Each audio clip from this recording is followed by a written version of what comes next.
Olá, é hora de conferir os destaques da semana entre os julgamentos do plenário do Supremo Tribunal Federal. É claro, aqui na TV Justiça. É o Plenárias que está começando agora.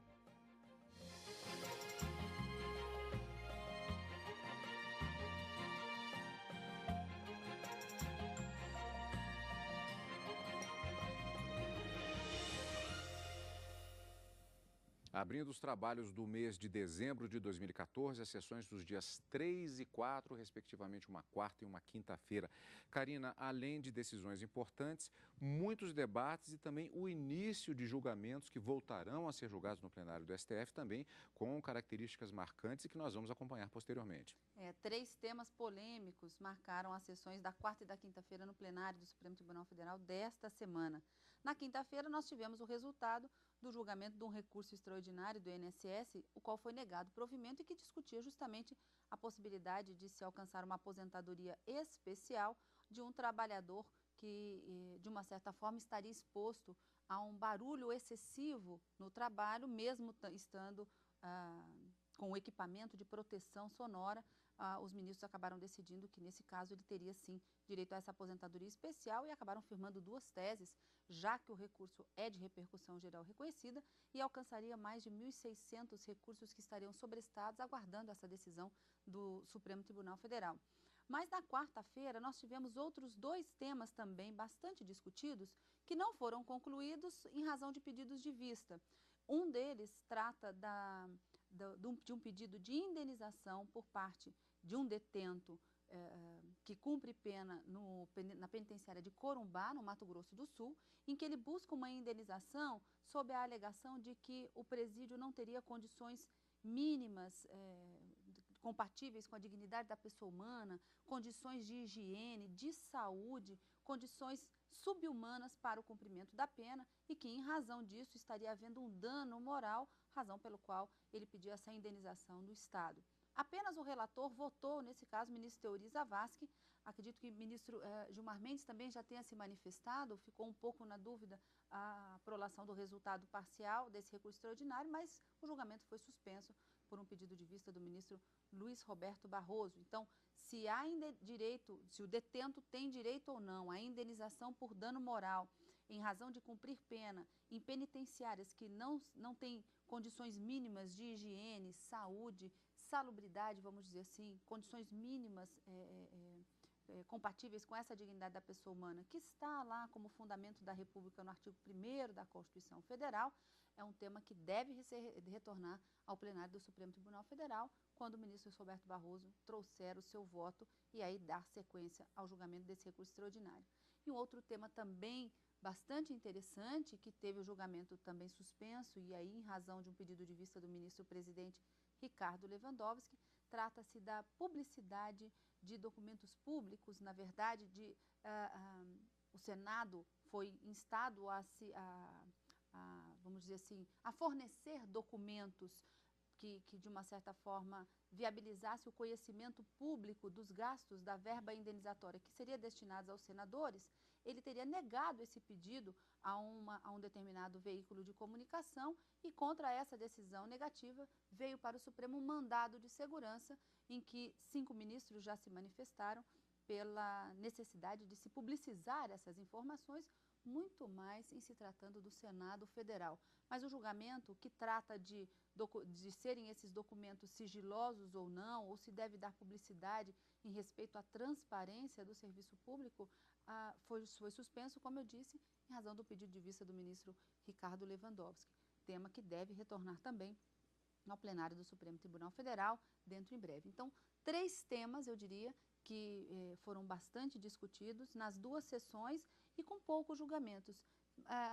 Mas também nós tivemos alguns julgamentos de listas, e se computarmos esses julgamentos de lista, o número acaba sendo um pouco maior, mas 3 temas particularmente marcaram as sessões dessa semana. Vamos começar com a sessão plenária desta quarta-feira, em que os ministros do Supremo começaram a julgar um pedido, como já adiantou a Karina, no caso especificamente da empresa Folha da Manhã, para ter acesso a documentos do Senado Federal. O mandado de segurança foi proposto após o Senado Federal negar acesso a informações. A Folha da Manhã havia solicitado os dados referentes aos gastos dos senadores com verbas indenizatórias entre setembro e dezembro de 2008. O Estado caminha na direção de dar transparência e dar visibilidade aos seus atos. É inconcebível que a autoridade coatora procure esconder esses dados da população. O país ele não suporta mais essa compulsão pelo segredo, essa compulsão pelo sigilo. O relator do caso, o ministro Luiz Roberto Barroso, disse que os veículos de imprensa têm direito a acessar informações públicas e concedeu o pedido. Concedo a ordem pleiteada a fim de determinar que a autoridade impetrada forneça à impetrante cópia reprográfica dos documentos comprobatórios do uso da verba indenizatória por senadores da República referentes ao período compreendido entre os meses de setembro e dezembro de 2008. O julgamento foi suspenso após o pedido de vista do presidente do STF, ministro Ricardo Lewandowski. E também na sessão dessa quarta, o plenário começou a julgar um pedido de danos morais de um preso. Ele cumpre pena em uma penitenciária de Corumbá, no Mato Grosso do Sul, e alega más condições do presídio, superlotação e falta de higiene. Há um laudo concluindo pela superlotação, pela inexistência das condições mínimas de saúde, de salubridade, de higiene, enfim, de dignidade da pessoa humana. A responsabilidade civil do Estado é objetiva. O procurador do Estado reforçou que é necessário discutir o modelo penal atual que privilegia o encarceramento. Afirmou ainda que a administração pública enfrenta dificuldades nos repasses financeiros, o que dificulta medidas de melhoria do sistema penitenciário. O Estado tem agido, o Estado tem buscado. Quando eu falo Estado, não estou falando só do Estado de Mato Grosso do Sul, estou falando de todos os estados. Estou falando da União, criando fundos, tentando arrecadar recursos para solucionar o problema. É um quadro muito difícil de ser operado. O relator do recurso, o ministro Teori Zavascki, reconheceu que o presídio de Corumbá apresenta condições ilegítimas que desrespeitam padrões mínimos de humanidade. Para ele, o Estado tem responsabilidade pela precariedade vivenciada pelos detentos e deve a indenização solicitada. É dever do Estado, imposto pelo sistema normativo, manter em seus presídios os padrões mínimos de humanidade previstos no ordenamento jurídico. É de sua responsabilidade, nos termos do artigo 37, parágrafo 6 da Constituição, a obrigação de ressarcir os danos, inclusive morais, comprovadamente causados aos detentos em decorrência da falta ou insuficiência das condições legais de encarceramento.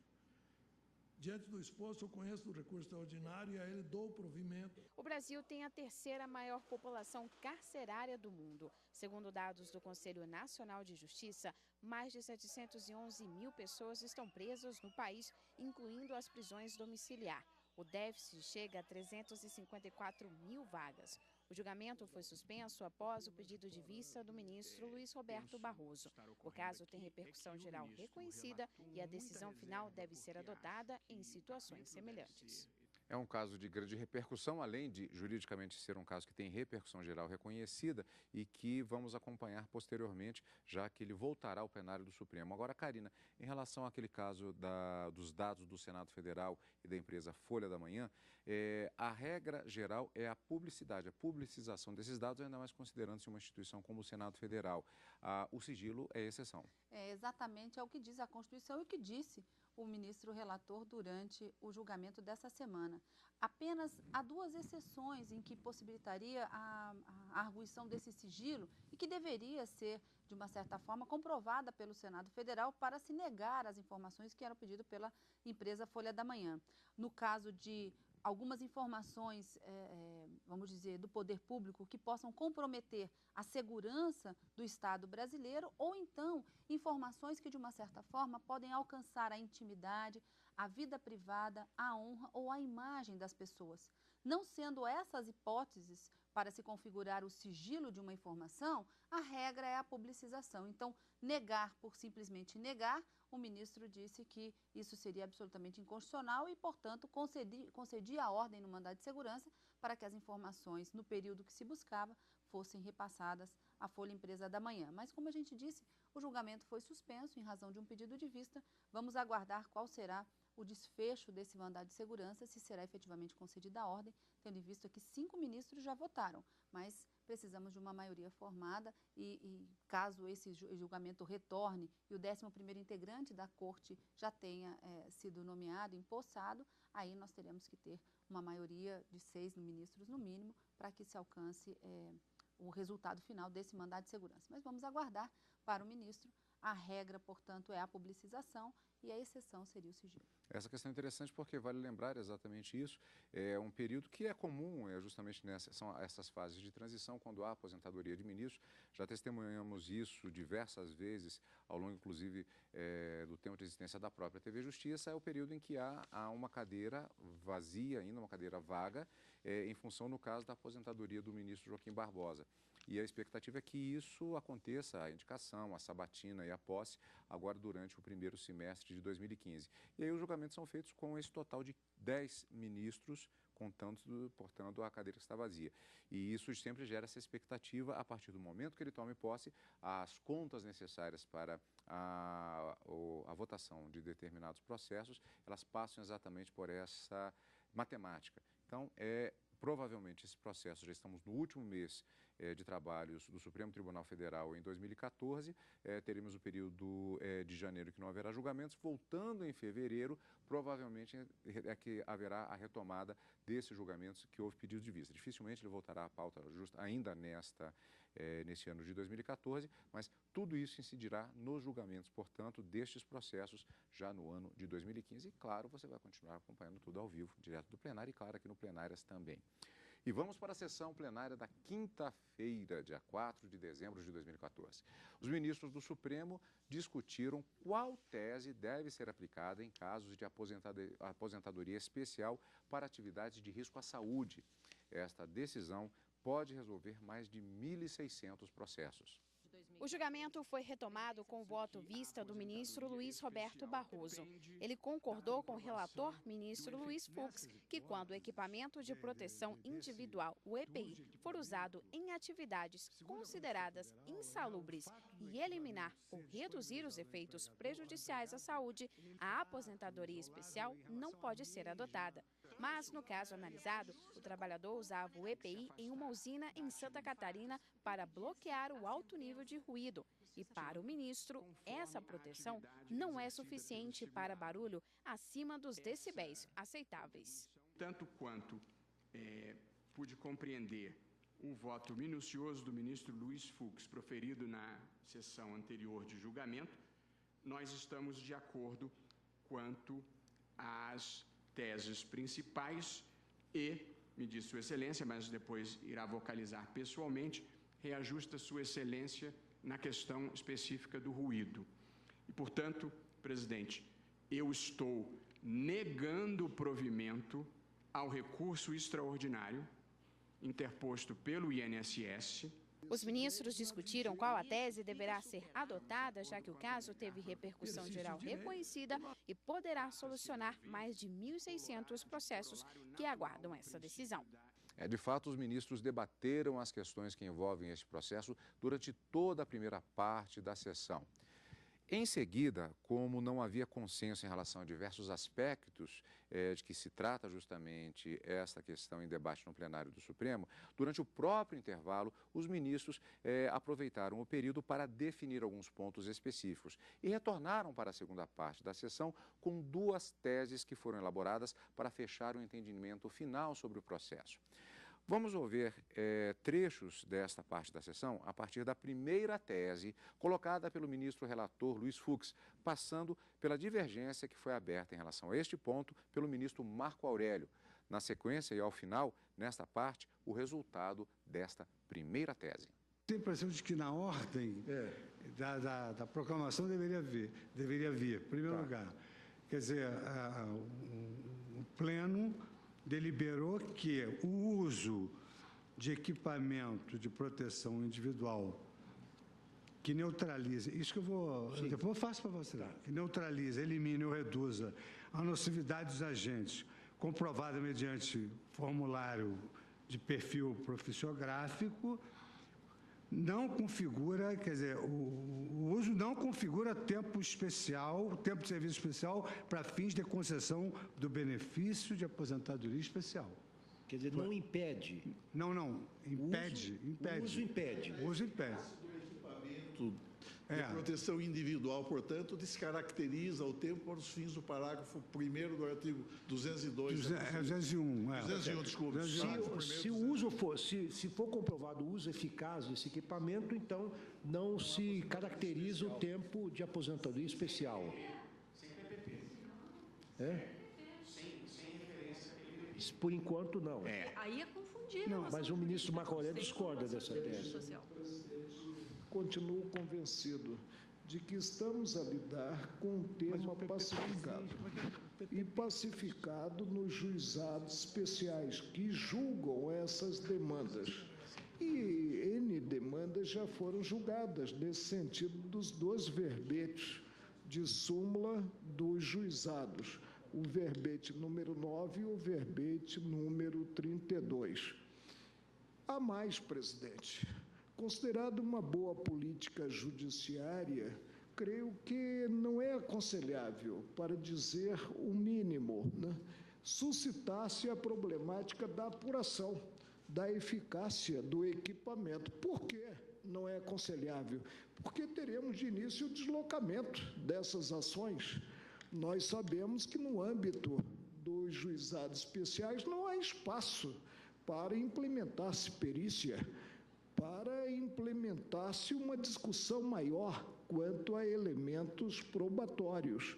Então, nós teremos que, ao invés de estarmos contribuindo para a paz social, para o afastamento de conflitos de interesse, nós estaremos, na verdade, de certa forma, abrindo aí um caminho largo para ter-se esses conflitos. Continuo convencido de que o parágrafo 1º do artigo 201 da Constituição Federal contém uma dualidade, e uma dualidade quanto à aposentadoria especial, a exceção que é a aposentadoria especial. Que dualidade é essa? É a dualidade que versa a problemática da intangibilidade física do prestador dos serviços e a dualidade apresentada pelas condições nocivas, gênero, prejudiciais, como está no texto, à saúde do trabalhador. É fato notório que não se tem no cenário, e não acredito em utopia, não se tem no cenário equipamento de proteção individual que afaste a nocividade do barulho quanto ao organismo, não me refiro ao aparelho auditivo, quanto ao organismo do trabalhador. Por isso, nego simplesmente provimento ao recurso a partir dessas premissas e conjugando, como eu já disse, e dando uma interpretação racional aos verbetes da súmula dos juizados especiais, o verbete número 9. O verbete número 9, ele, em síntese, ele é baseado em pronunciamentos que fazem essa distinção a partir do 201, parágrafo 1º da Constituição Federal. E não podemos confundir aqui a problemática da insalubridade, gerando direito adicional, que não é pago pelo Instituto, com a questão referente à tomada do tempo em que o prestador dos serviços fica com o aparelho de proteção, mas tem, pelo menos, a saúde psíquica prejudicada pelo uso desse mesmo aparelho, sem considerar o que o mundo científico aponta quanto às repercussões nos diversos órgãos do organismo. Então, nós afirmamos, primeiro, negamos provimento por unanimidade e, por maioria vencido o ministro Marco Aurélio, nós assentamos a tese, segundo a qual o direito à aposentadoria especial pressupõe a efetiva exposição do trabalhador a agente nocivo à sua saúde, de modo que, se o EPI for realmente capaz de neutralizar a nocividade, não haverá respaldo constitucional à aposentadoria especial. Essa foi uma primeira tese apresentada, inclusive nós colocamos toda a divergência colocada pelo ministro Marco Aurélio, no sentido de que isso ilustra o porquê de toda a primeira parte da sessão ter sido dedicada a debates em relação a esse ponto, justamente por causa dessas questões que foram colocadas aí. Houve uma segunda tese, fechando a decisão, a partir de sugestão do ministro Roberto Barroso, detalhando aspectos relacionados a esses dilemas que envolvem o caso. Também houve debates neste caso específico, nesta tese específica. Vamos rever. A tese menor, salvo melhor juízo, é a seguinte: na hipótese de exposição do trabalhador a ruído acima dos limites legais de tolerância, a declaração do empregador no âmbito do perfil profissiográfico previdenciário, PPP, no sentido da eficácia do equipamento de proteção individual, EPI, não descaracteriza o tempo de serviço para a aposentadoria. Então, aqui nós estamos reafirmando duas coisas, a meu ver. Primeiro, que é preciso que o trabalhador esteja efetivamente exposto a um ruído acima dos limites legais de tolerância. Portanto, não contradiz a tese anteriormente aprovada. Em segundo lugar, o que nós estamos inovando aqui é no sentido de que, independentemente da apresentação deste EPI, esse EPI, na verdade, não tem o condão de afastar ou de descaracterizar o tempo de serviço especial para a aposentadoria. É isso. Eu vou colher os votos. Então, o relator eu voto favoravelmente. Acordo, também o ministro Barroso, ministra Rosa Weber. Perdão, ministro Teori. Eu até acho que a tese está certa, dentro da minha... Tá. Até do meu próprio voto com esse tal de PPP, não tem nada que ver com a relação previdenciária. Até por isso, óbvio que está certo. Tá bem. Mas eu não posso concordar com a tese por uma razão de princípio. Nós estamos numa repercussão geral. Tese de repercussão geral tem que ser matéria constitucional. Está na Constituição, isso está na lei. Essa não é uma matéria constitucional, ela está só sendo enfrentada residualmente por conta do caso concreto. Essa é uma matéria de fato, no máximo uma matéria infraconstitucional. Ela não constou, a tese que foi aqui adotada como repercussão geral, está aqui no nosso resumo, é saber se, à luz do artigo 5º, do parágrafo 5º do artigo 195, bem como do parágrafo 1º do caput do artigo 201 da Constituição, o fornecimento de equipamento de proteção individual, EPI, descaracteriza o tempo de serviço especial para aposentadoria. É isso está resolvido na nossa primeira tese. Essa segunda tese é matéria de fato, é matéria infraconstitucional, não é matéria constitucional. Por princípio, não pode ser aprovado como repercussão geral de matéria constitucional. Mas, ministro Teori, respeitando o ponto de vista de Vossa Excelência, não lhe parece que essa tese foi efetivamente discutida na medida em que, no primeiro grau de jurisdição, se afirmou a validade da súmula 9, que diz o seguinte, que esse EPI, ou melhor dizendo... É que mesmo com o EPI... Exatamente. Então foi resolvido na primeira tese. Então, com todo respeito, eu ficaria na primeira tese. Pois não, então Vossa Excelência não acolhe a segunda tese. Não, a segunda não. Tá bem, ministra Rosa Weber. Senhor presidente, não é a tese dos meus sonhos, mas eu acompanho. Acompanha, tese 2 também. Ministra Carmen Lúcia. Acompanha, presidente. Também acompanha. Ministro Gilmar. Acompanha também. Ministro Celso. Também, senhor. Pois não, eu também acompanho a tese número 2, que é a menor, até porque resolve um problema prático, o problema do dia a dia. É uma questão de política judiciária, ministro Teori, e não de lógica jurídica. Eu acompanharia Vossa Excelência se fôssemos aqui estritamente decidindo uma questão de lógica jurídica, mas, enfim... Então, eu proclamo o resultado. Com relação à tese número 2, houve maioria, vencidos os ministros Teori Zavascki e o ministro Marco Aurélio. Afirmou-se, então, que na hipótese de exposição do trabalhador a ruído acima dos limites legais de tolerância, a declaração do empregador no âmbito do perfil profissiográfico previdenciário, PPP, no sentido da eficácia do equipamento de proteção individual, EPI, não descaracteriza o tempo de serviço especial para a aposentadoria. Um tema complexo que envolve questões de fato, de direito, até questões processuais e constitucionais, como vimos, muito debatido. Houve a elaboração de diversas propostas com a contribuição dos ministros para se chegar a essa solução, Karina. Essas duas teses foram muito debatidas e o que acabou se resolvendo no final das contas? Na primeira tese, decidiu-se que se o empregado está exposto a ruídos, mas o equipamento utilizado é comprovadamente eficaz, ele não tem direito à aposentadoria especial, que essa aposentadoria especial é justamente um cômputo de tempo de serviço menor do que o normalmente aplicado para aquela determinada categoria ou para aquele trabalhador.